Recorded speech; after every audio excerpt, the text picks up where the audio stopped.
படத்தோடைய positive negative ரெண்டுமே பார்த்தலாம். இந்த படம் 2 பிரதர்ஸோடைய பாண்டிங்கை வச்சு எமோஷனல் அண்ட் சென்டிமெண்டலாக ட்ரை பண்ணியிருக்காங்க. அது ஒரு சில சீனில் ஒர்க் அவுட் ஆகுது.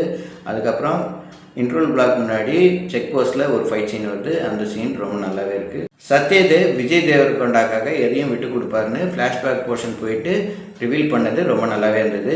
அப்புறம் ஃப்ளாஷ்பேக் போர்ஷனில் வர 2 சைல்ட்ஹுட் கேரக்டர்ஸில் வந்த சின்ன பசங்க ரொம்ப நல்லாவே பண்ணியிருந்தாங்க. அப்புறம் விஜய் தேவர்கொண்டா பெரிய கப்பலை ஒரு கயிறை வச்சு இழுக்கிறாரு.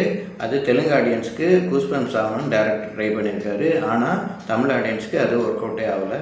பாக்யஸ்ரீ போஸ் இந்த படத்தில் ஹீரோயினாக நடிச்சிருக்காங்க. மொத்தமாகவே 4-5 சீன் தான் வராங்க. அவங்க எதுக்கு நடிச்சிருக்காங்கன்னே தெரியல.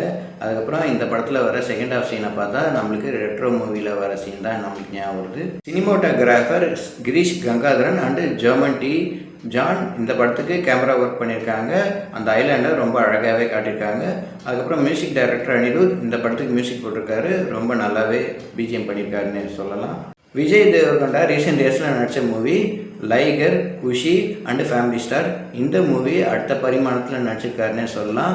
அவர் ஆக்டிங்கை குறைய சொல்ல முடியாது. இருந்தாலும் ஸ்க்ரீன் பிளேயில் இன்னும் பெட்டராக இருந்திருக்கலாம்னு நம்மளுக்கு தோணுது. ஆவரேஜ் ஆச்சா முடியுது இந்த கிங்டம். இந்த மாதிரி வீடியோ பார்க்கணும் எங்கள் சேனல் லைக் பண்ணுங்கள், ஷேர் பண்ணுங்கள், சப்ஸ்கிரைப் பண்ணுங்கள். தேங்க்யூ.